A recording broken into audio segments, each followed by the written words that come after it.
Well, hello everyone. Welcome back to another live stream today, Monday, September 29th, 2025. Starting a new series today. Can I make money doing that? I want to focus on helping those of you who have maybe had a long desire to create an online business. And maybe for those of you who might be struggling with your online business, if you've already gone about getting started, but you find yourself stuck somewhere in the process. Well, one of the things that I can tell you is that there are many ways. There's no one right way, or some would argue there are wrong ways. I think there are just ways that are possible. There are many potentials out there. And one of the earliest online business income streams was blogging. And there were a lot of people out there who were making a good deal of money, and their main source of revenue was their blog. As you know, things have shifted and altered over the last 2 decades, and there are some today that claim that you can't make money blogging anymore. The video is the future, everything else is the future, AI is the future, and you can't make money blogging.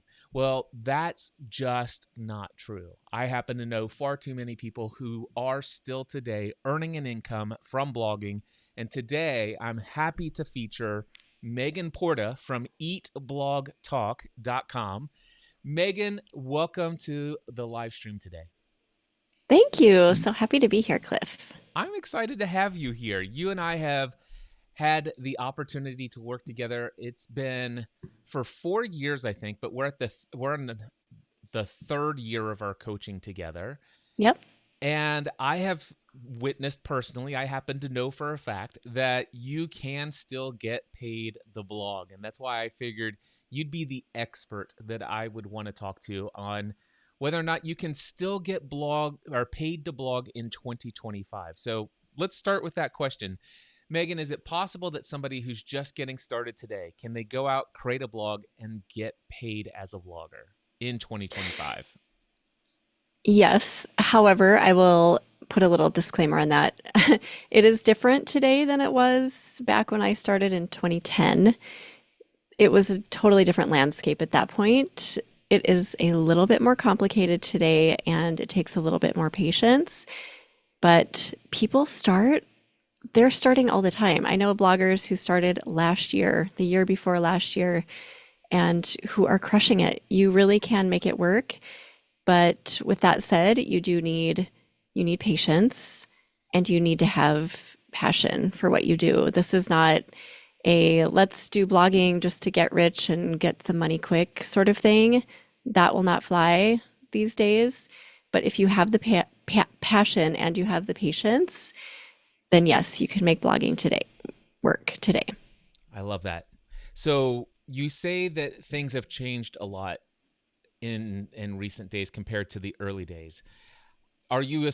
I could pull out from what you just said. Are you saying that before you could get by without a lot of passion and you could just throw together some things and throw some ads on your blog and get paid back in the old days in the wild west of blogging?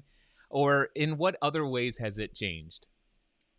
Yes, you could do that back then. There was keyword stuffing. People created websites all the time for blogging purposes, and they would make money without the passion aspect of it. Also, today, social media is a huge piece of blogging. You mentioned YouTube. Video is a huge piece of blogging as well. So there are different pieces that come together to make a blogger's business complete now, whereas before, I would say like maybe 2014-ish and 2015-ish and earlier, you could just kind of put up a blog and figure out how to like hack the system a little bit, but that does not fly today. The algorithms are too stringent. Google knows when you're faking it, and your users know when you're faking it as well. So it's really more about authenticity now as compared to before.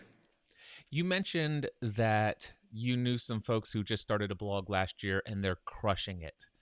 Can you tell me a little bit about what they've done and what makes them stand out when many people out there trying just haven't crushed it, for example?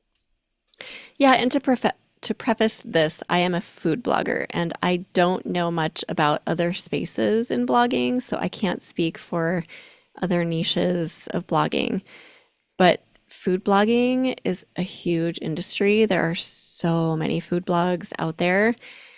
So yeah, the ones who started recently and have done really well, they have found really specific niches inside of food blogging. So it's not just like, let's give people my general spread of appetizers and desserts and main dishes anymore. It used to be like that. You could put up a site with everything and crush it.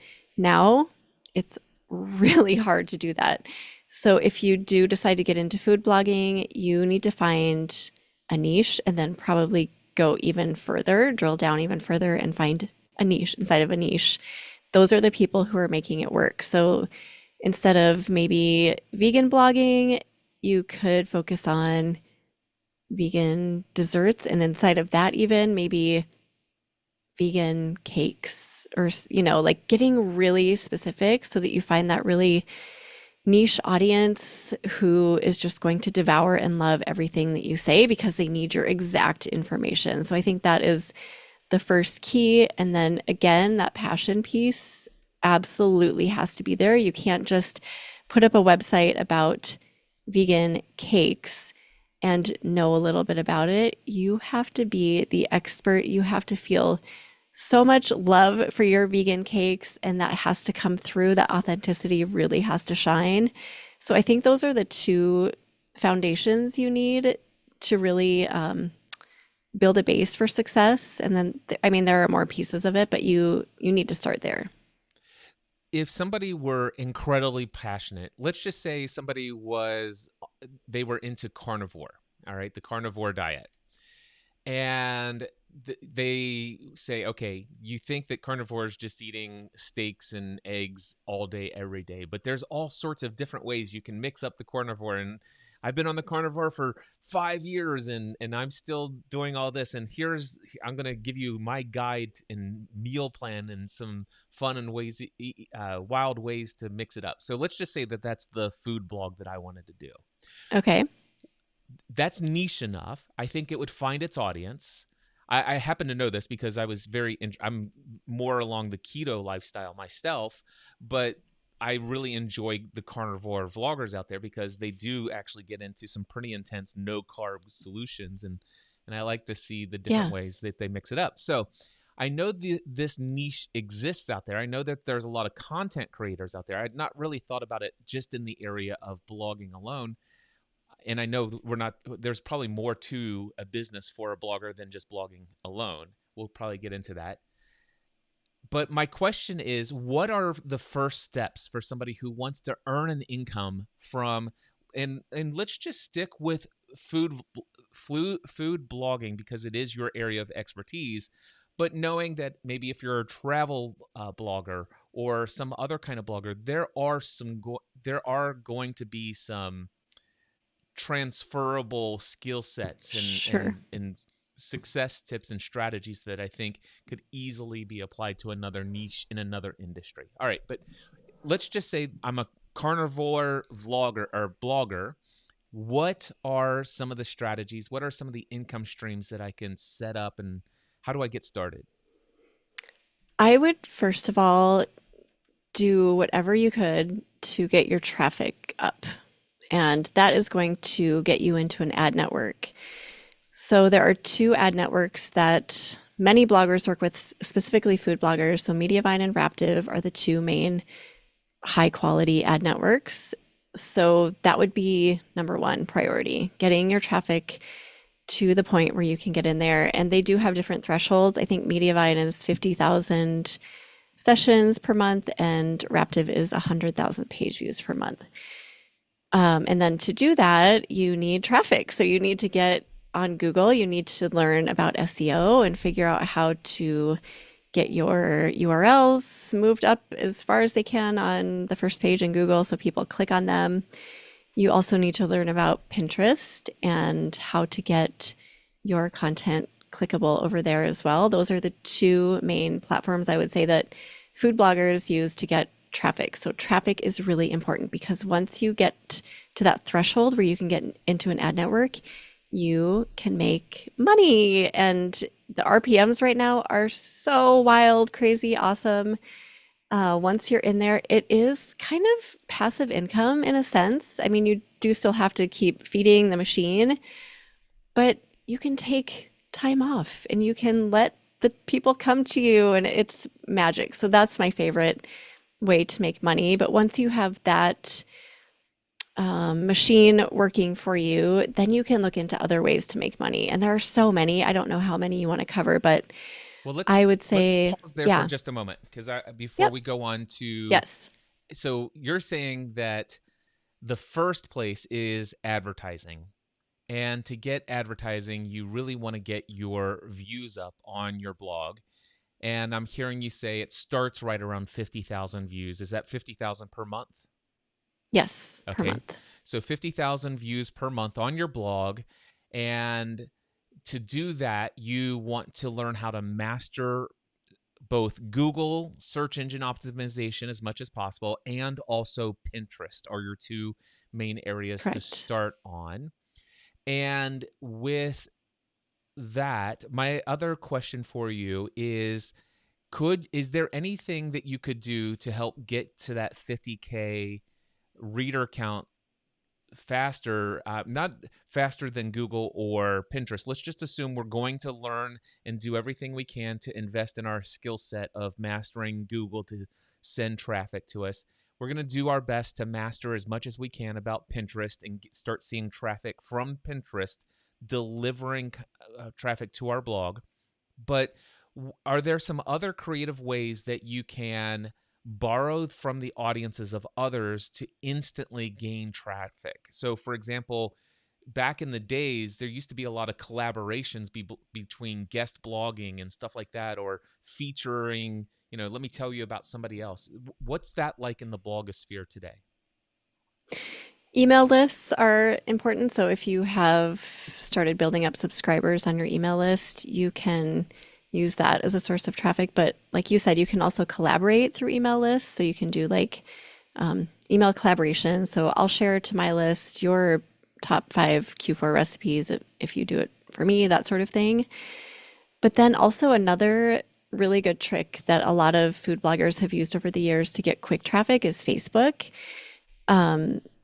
You can, let's say your carnivore niche is what you're focusing on. You can find Facebook groups that focus on carnivore diets or recipes and really integrate yourself. So it's not just, you go in and you spam them. You want to really get to know the group in an authentic way. And once you do that, once people know you and you're showing up regularly and they trust what you're saying, then you can start adding helpful information to the group. So if the group is really big, and there are some really big food related Facebook groups out there, you can naturally provide your content and it's not spamming, you're adding value. And this has put people on the map in months. If you do it right and you do have a good niche, it's a magic tip. Yeah, I love that. When people came for my building an online business workshop, that's one of the strategies I talked about when it comes to building your audience, going out and creating relationships one person at a time.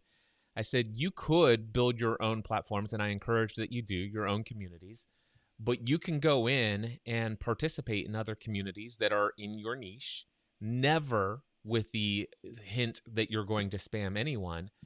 Right. And I don't know what your thoughts about this are, but in the podcasting space is what I was specifically thinking of back when I was talking to people about this. It's like, well, I would create a podcast because I love podcasts, as you know.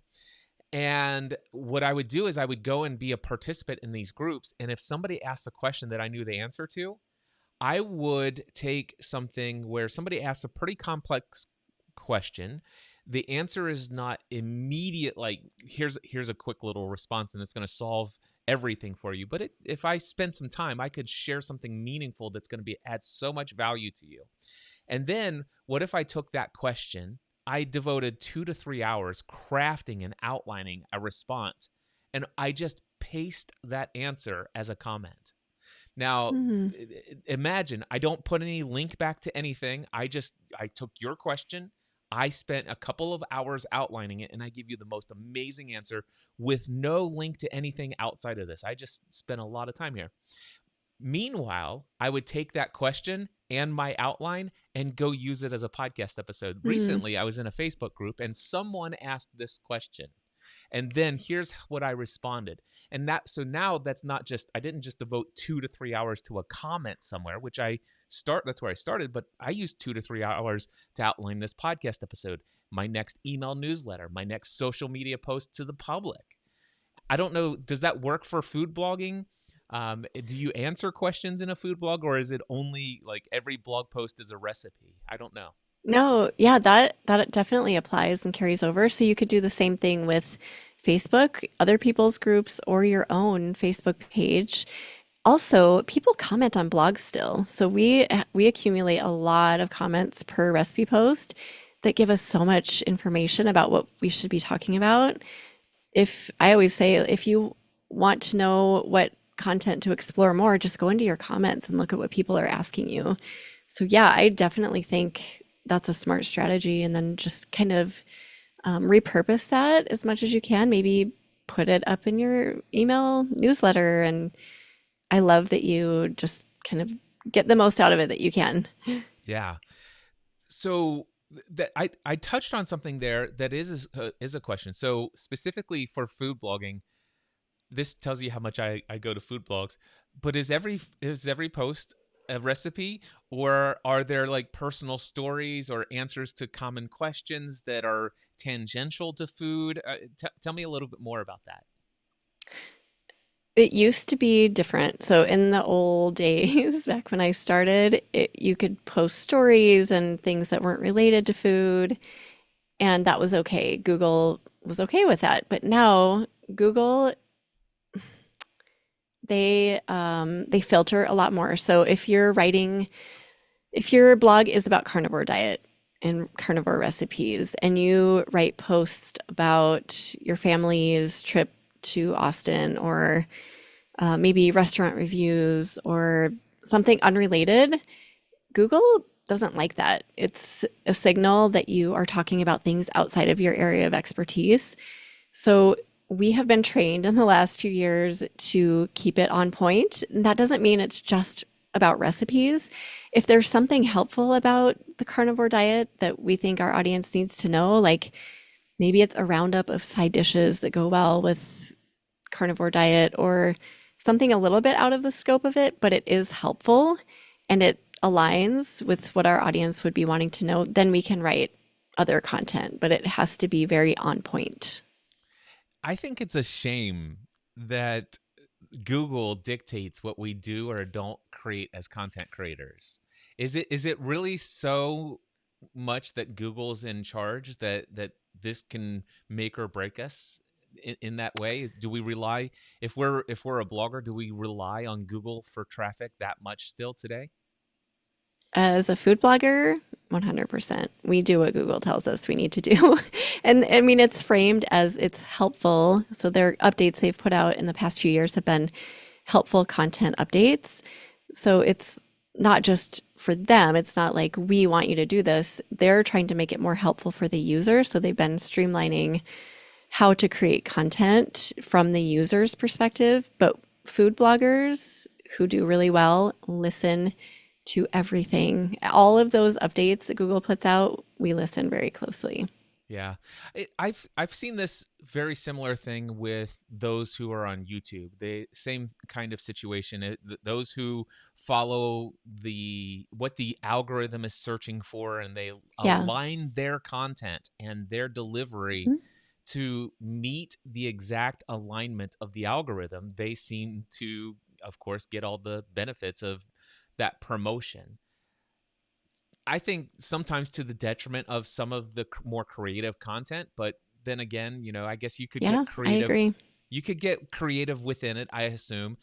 And I guess it really depends on how important it is that you get that increased traffic. One could say, hey, you know what? I'm going to stay right here with how this stuff works. I'm going to stay in alignment with it and grow my audience, or I'm going to do it my way and just speak only to the audience that I have now. And I guess that's up Yeah. to us to decide.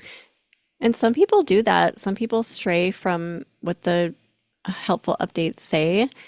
And sometimes it works, sometimes it doesn't. But there are some audiences who really appreciate when creators do their own thing. Some people even take ads off their site entirely or really minimize their ads so that it's a more useful experience because those ads can get really intrusive. So, yeah, people definitely explore that and find that it can be stifling for creativity to be told how you should be doing something. It is a lot to take in. But it sounds to me, though, if one were to do blogging and a primary motivation, not the only motivation, but a primary motivation is to earn an income from that, Yeah, then aligning yourself with Google and its best practices might be a priority. yeah, it is. It should be. Yeah. Okay. Awesome. So, okay, what are some other avenues of income streams that a blogger could pursue? The obvious and easiest, I would say, is digital products. So just creating a simple ebook from your site. If you're a carnivore blogger, then maybe you put together your 10 best recipes from your site and package them in an ebook for hosting over the holidays or whatever. People love that sort of thing. Or maybe it's a little guide, how to prep for the week, something like that. People also devour that sort of thing. So, digital products, I would say, are the easiest way to go. Some other options, memberships are an option for some bloggers. You do seem to have a very invested audience to make a membership work. And by membership, I mean maybe providing a site without the ad experience or providing exclusive recipes or exclusive content to people that they pay for, membership style, subscription style. Trying to think of a couple other ways. So those are the first ones that come to mind. Affiliate marketing is not such a priority right now because a lot of affiliate sites, even food blogs who did a lot of affiliate marketing, got dinged big time in the HCU recently. So, What's the HCU? oh, sorry, the helpful content update that Oh, was okay. put out by Google in the past few years. So those sites and those posts really are hurting. Like some bloggers I know had affiliate posts, let's say like cookware. This is my favorite cookware to use on the stove. And they would have a post and they would have affiliate links leading to that cookware. And they were making tons of money prior to the HCU. And now those posts are nowhere to be found on Google. So their affiliate money just tanked. So it's not so much a strategy anymore. Gotcha. But those are So, two, digital products and memberships are a good place to start. so memberships, where are people you well, actually, let me ask you technology. So, first, let's talk Yeah. about blogs themselves. What are people using today? Is everybody still using WordPress, or are there other services out there that people are using today commonly for blogging? In my opinion, everyone should be using WordPress. I started on Squarespace and it was a huge mistake. I suffered greatly for that decision for many years.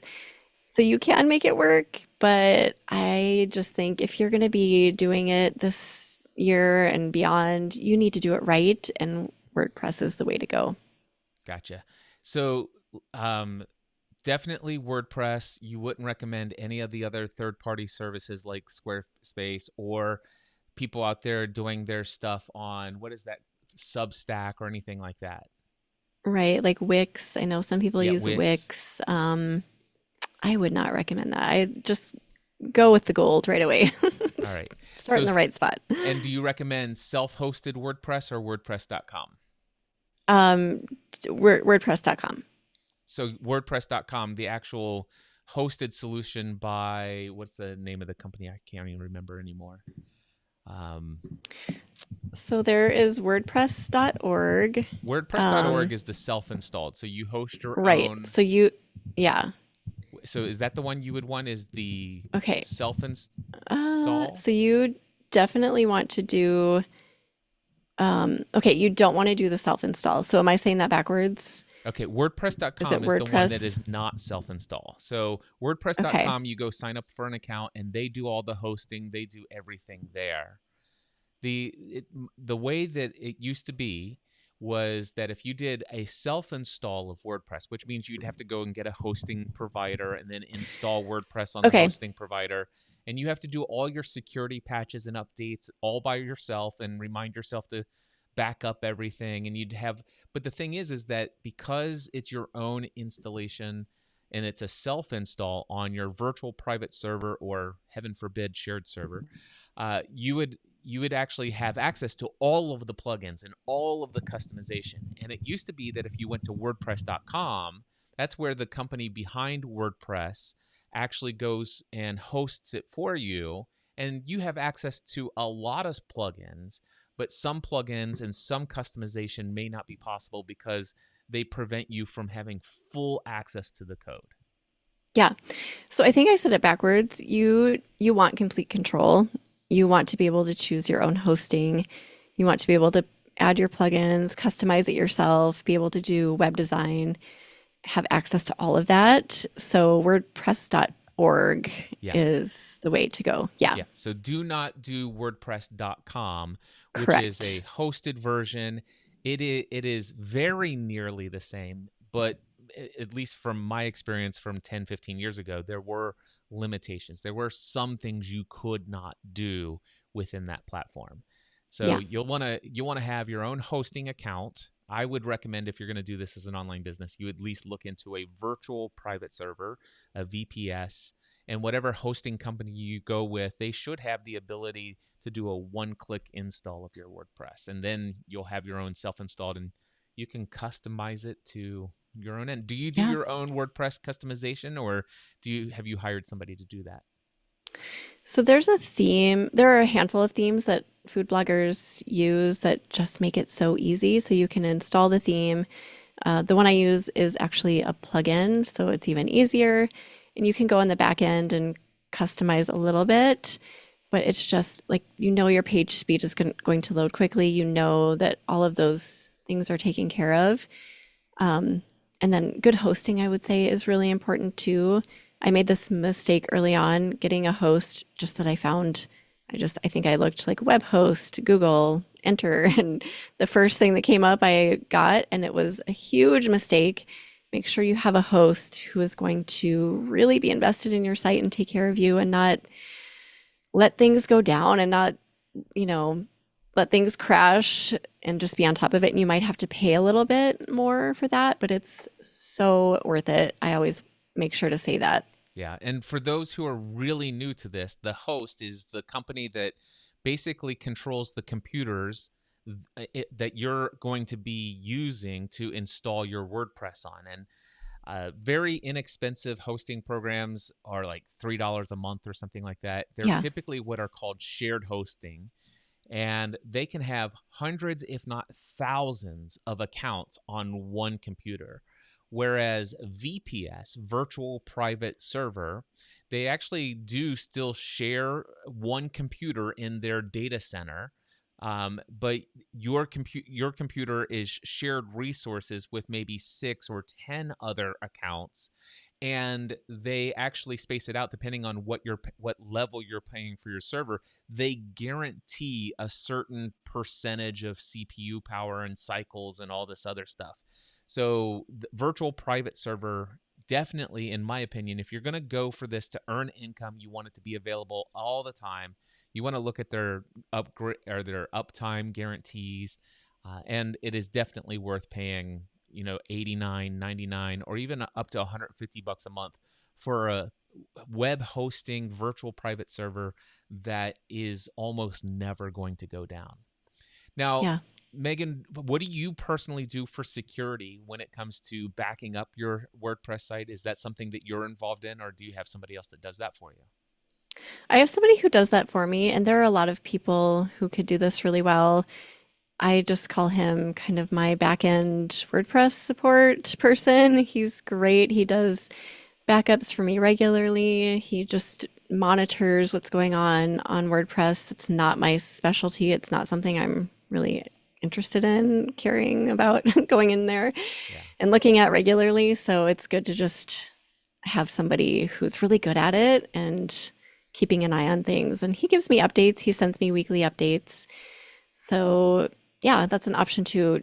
I know a lot of people get hung up on the technical aspect of blogging and they don't want to start because they think they're going to have to maintain this whole new WordPress situation, but there are so many services available to hire that out. Definitely look into that. The only reason I say that is because my first maybe 10 years of podcasting and 10 years of blogging before that, most of that was on WordPress.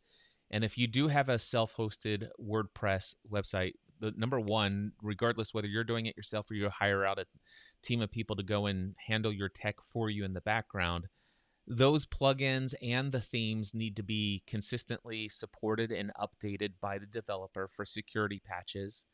And also, that just because it's supported and updated, you have to actually manually go in and do those updates. And Yeah. they, if my experience is that if you are the average online business person, and blogging would be an online business, there's probably going to be at least 1 to 3 new update patches for security on a weekly basis.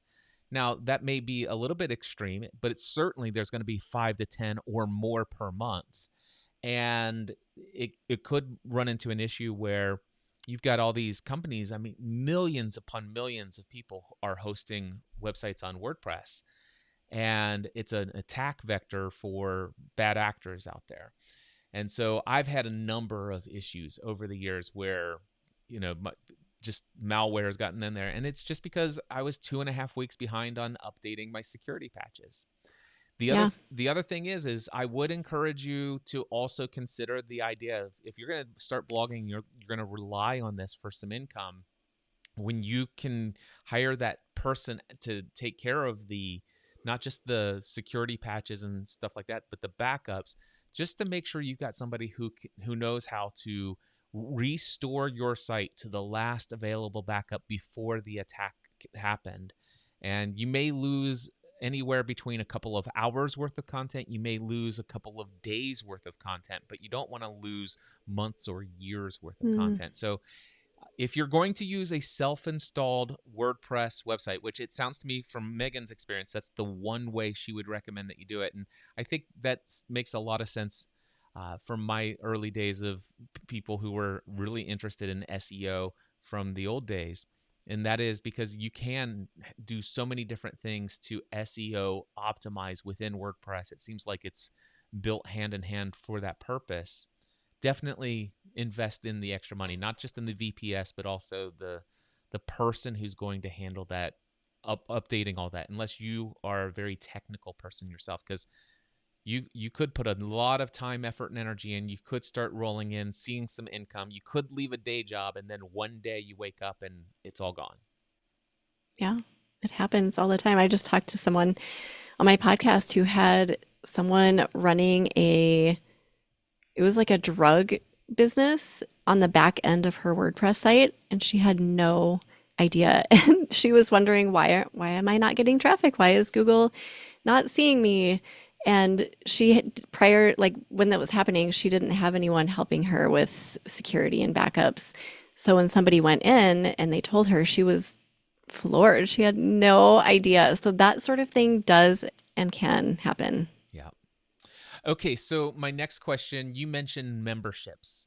Do you have a membership? I do not. Okay. If you had a membership, what technology would you use to serve content to that membership?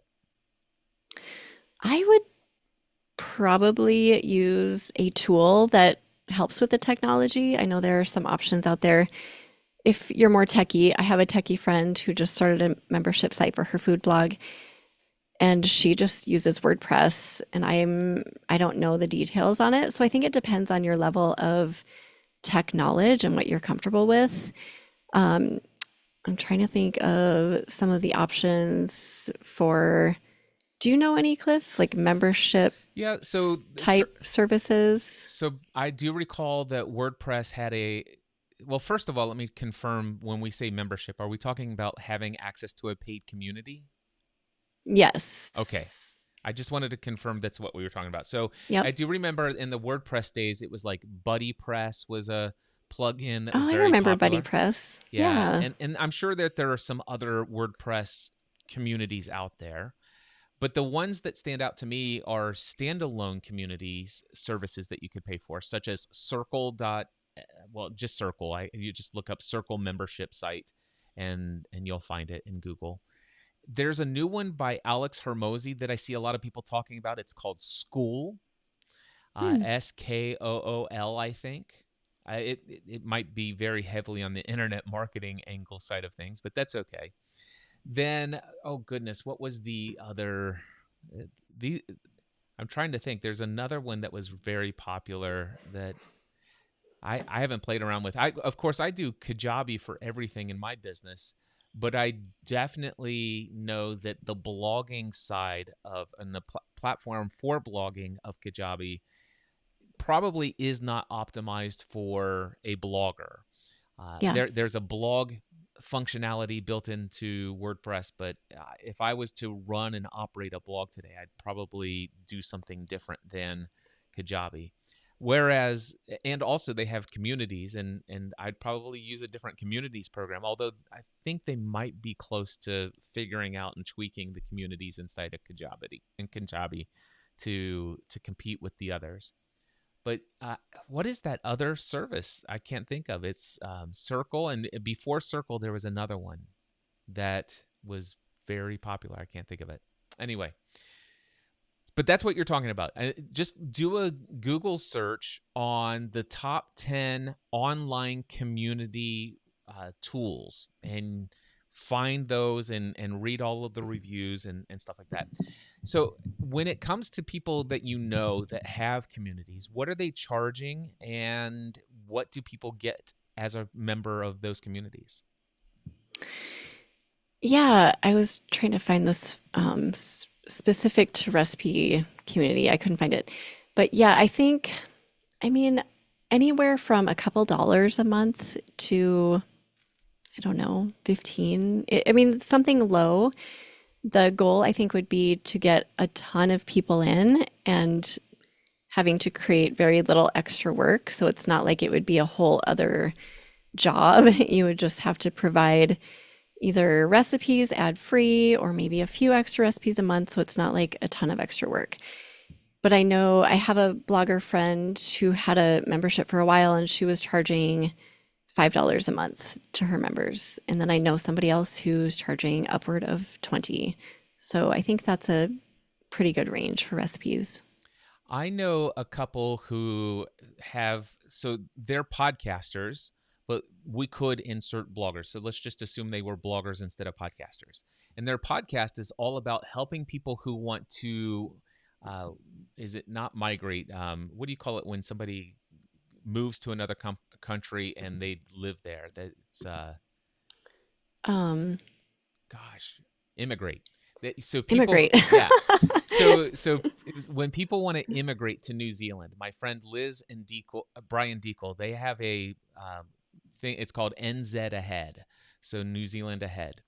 So if you want to immigrate into New Zealand, they have a podcast where every episode, and they also have a YouTube channel where every single piece of content is about what New Zealand is like, answering your questions about living there, how to actually immigrate, all of this stuff. But let's just assume for just a moment they were bloggers, which if they were and they wanted to have a membership, what they do is they actually have a membership for their community and they operated off of Slack. So they just opened Hmm. up a Slack account and they just said, "Hey, come into our Slack community. It's our membership that we have, And you can come in and introduce yourself to other people who have immigrated into New Zealand or are in the process of doing so. It's a great way to meet other people. It's a great way to support the content that we're creating. And it's also a way to access us.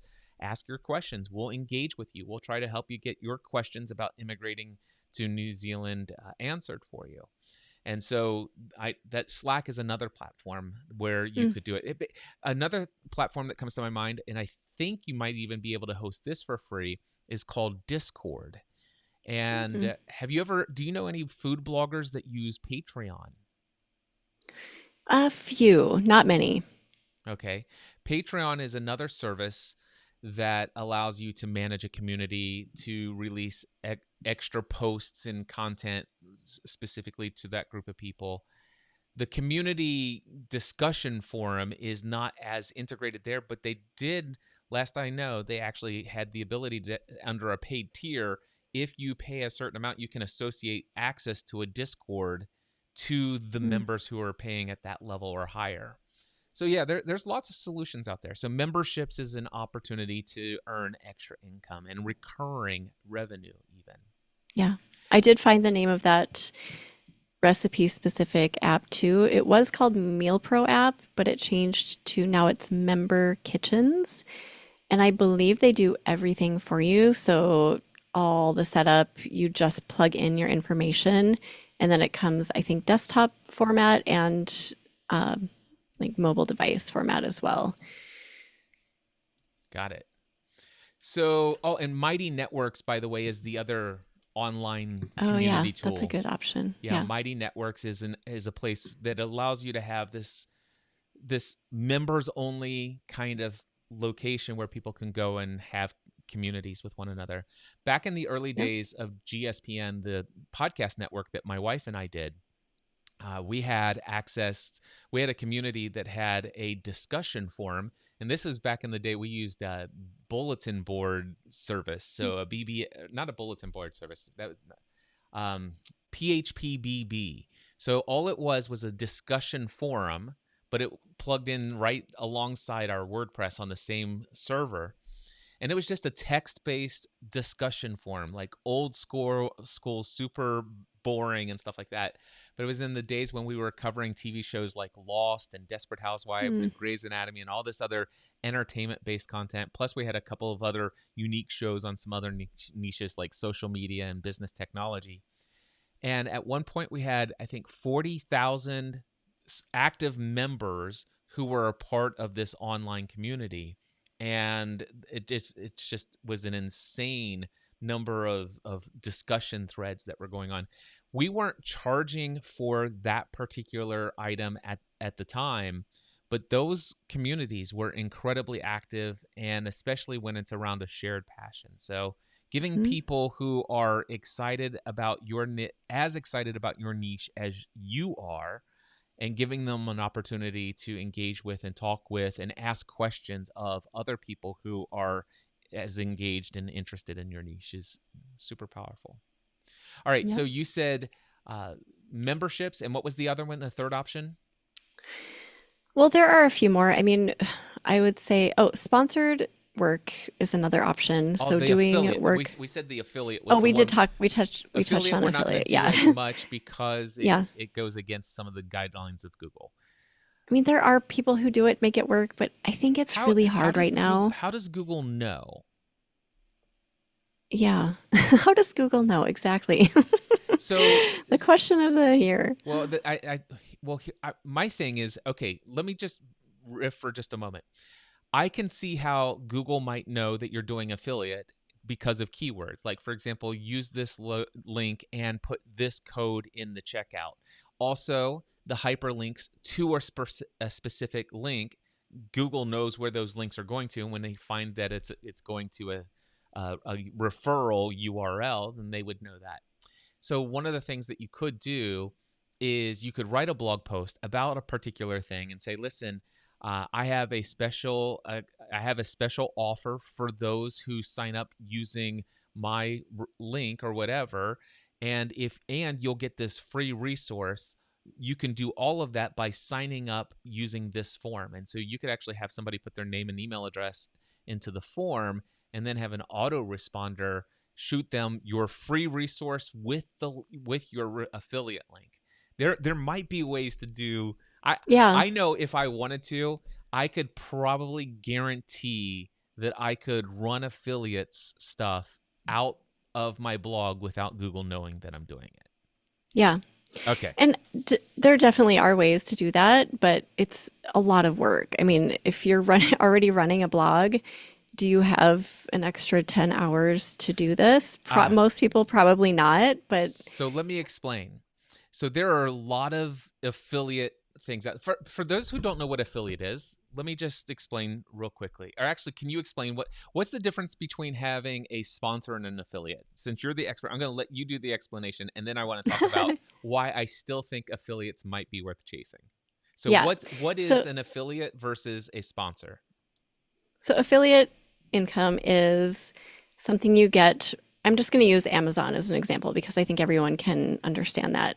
So Amazon obviously sells a bunch of products from a bunch of different companies and brands. So these, so Amazon will, you can get a percentage of what you sell. So let's say I am promoting KitchenAid mixers. That's something that a lot of people in the kitchen use. Every time someone is from my link buys a KitchenAid mixer, so if I refer them, say, I love my KitchenAid mixer, you need to buy it too, and they actually buy it, then I get a percentage of that purchase. So the idea is that you promote bigger ticket items so that you get a larger chunk. Amazon offers this so you can get a percentage of the items that you sell through Amazon, and people who purchase those items give you a kickback. I don't know if I'm explaining Yeah. this very well. Yeah, so you basically you only get paid with an affiliate if somebody uses your link to purchase. Correct. Yes. Whereas with a sponsor, they pay you to mention them and you get paid whether anybody buys that product or service or not. Right. So a sponsored deal is more like a contracted situation where you agree in advance what the terms are, what you're going to get paid. So no matter how it turns out, you're going to get paid from the sponsor because it's agreed upon. Affiliate is more like what you said, just by the purchase. Yeah, and there is definitely an agreement that takes place there.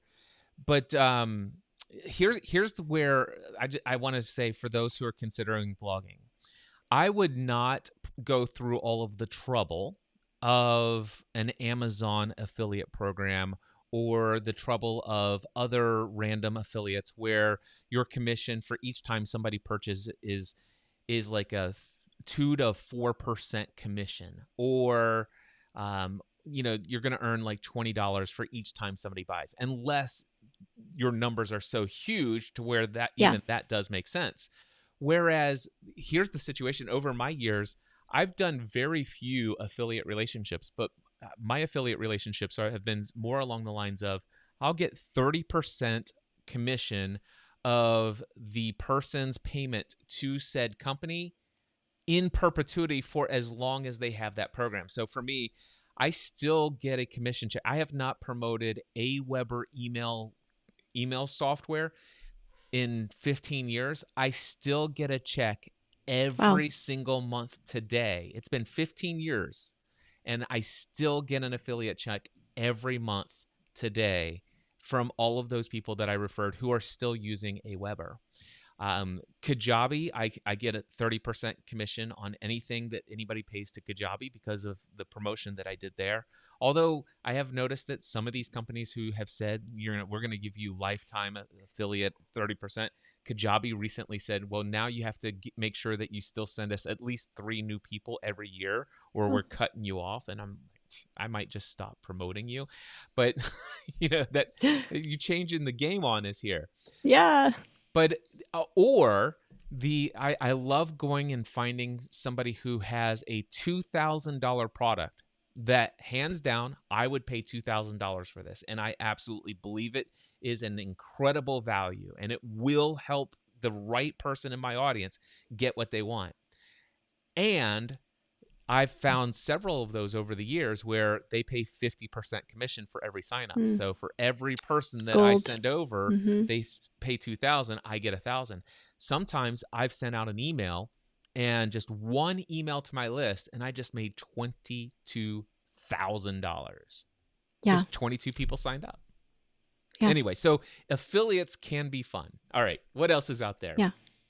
Tell us about sponsors. Um, yeah. So sponsored work is very common because a lot of bloggers are on Instagram and social media and they have huge followings there and sponsors. Brands love accounts with a lot of followers. So usually they go there first. Not necessarily though.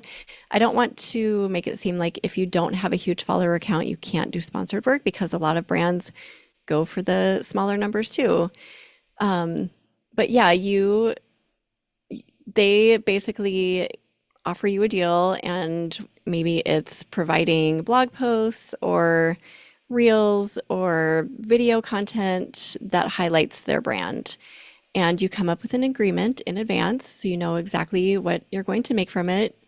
You can provide your own rates and offer them and see if they're rejected or agreed upon. So it's like a back and forth. It's kind of like a negotiation a little bit.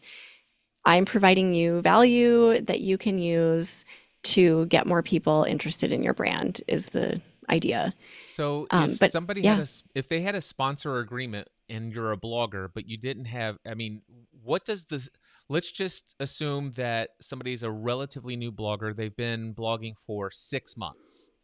okay, They did some great stuff to get showing up. They're getting traffic already from Google. They're already getting significant traffic from Pinterest and they're getting some really cool experience, people coming in from those Facebook groups, involvement that we talked about earlier. yep, They don't have, you said they may have an Instagram account, they may have a TikTok account, they may have some other things. Let's just assume for just a moment you don't have a YouTube channel yet or you don't have a podcast yet. When you are a blogger and you say, I'm going to promote you as a sponsor of my content, do you literally just say, this blog post on my blog here has been sponsored by such and such company? And is the answer yes or no to that? And are there other places where the sponsor gets mentioned in your social media? I mean, you can do anything. I think to start, you would just highlight what's working now because that's going to be different for everybody. A new blogger after 6 months probably can't say, here are the stats for all of my platforms, but you can focus on, I'm already getting Google traffic, I'm already getting Pinterest traffic, and here's what I'm getting, here's what people are loving from me. This post took off, it got 1 million views from Pinterest. Just start with what's working and explain that really well and go from there. Awesome. And yeah, and of course, you if I think you could probably negotiate if you have a large social following. Say, listen, you're also going to get a mention in my Instagram updates. I'm going to do a specific story on this series of content. You will be the exclusive sponsor of said content. I'm also going to include you in X number of email posts specifically sponsored by you that I've brought this information to my email audience, and that audience is this size.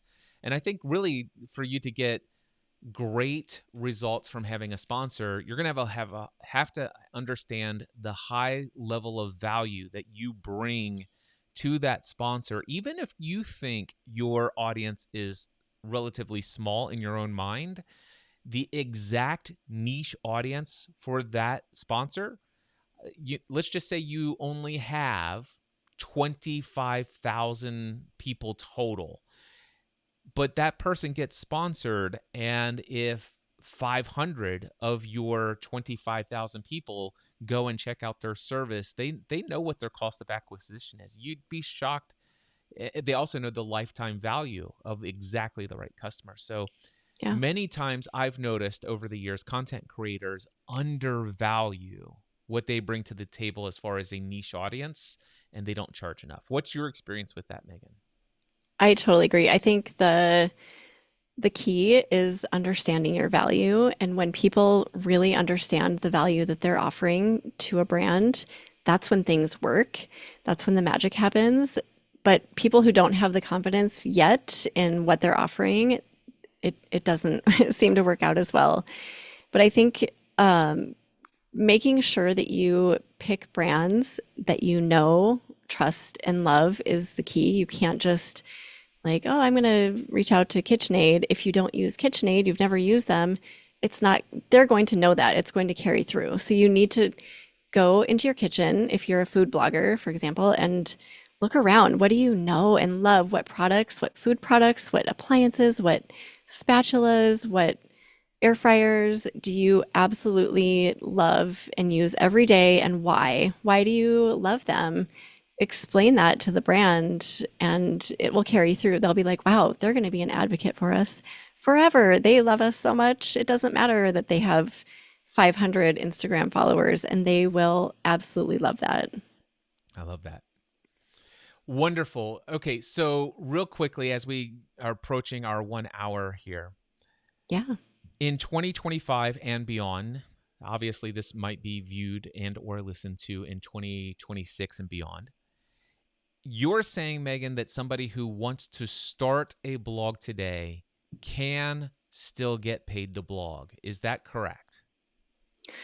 Yes, they can. Not everyone will because of the passion and patience thing, but if you have both, 100% you can make it work. Okay, so hands down, let's just say 85, even 90% of people who try just about anything are not going to do it at the level that they Right. could.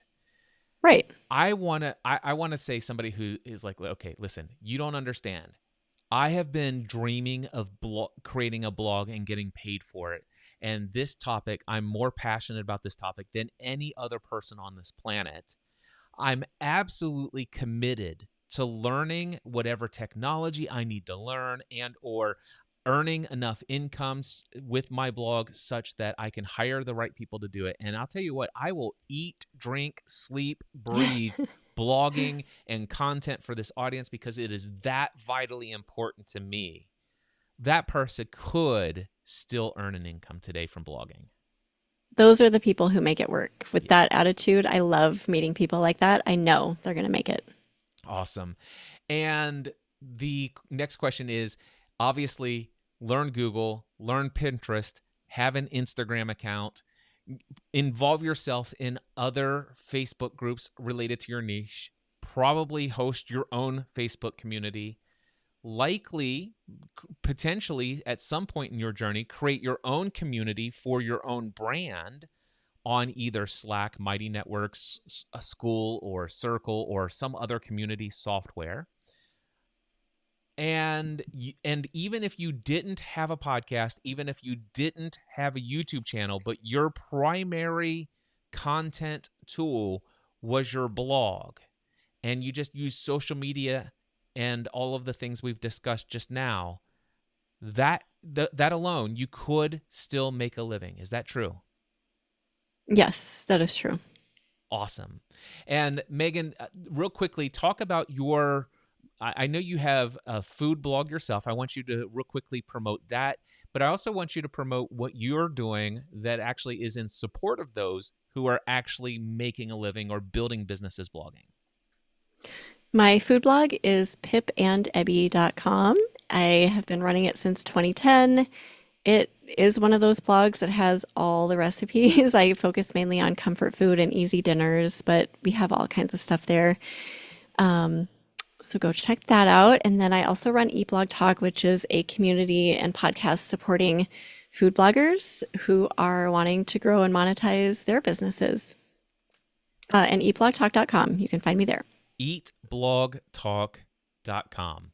Definitely and you also have a podcast, by the way. Let's Yes. Eat Blog Talk is the podcast as well in your favorite podcast directory. Megan, thank you so much for coming and sharing. And is it possible that do you like receive emails? Are you interested in emails from people who have more questions about Oh, creating a yes, blog? And please. Yeah.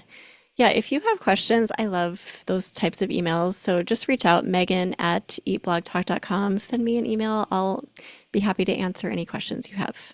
Right. Awesome. And that's Megan, Megan. Correct. And yeah, I definitely want to highly encourage her podcast, eatblogtalk.com.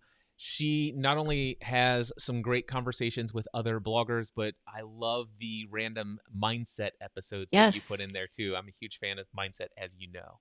Megan, thank Yep. you so much. I appreciate Thank you. you. And I'm sure you and I are going to be talking again soon because I think we're going to do another topic on what did we say?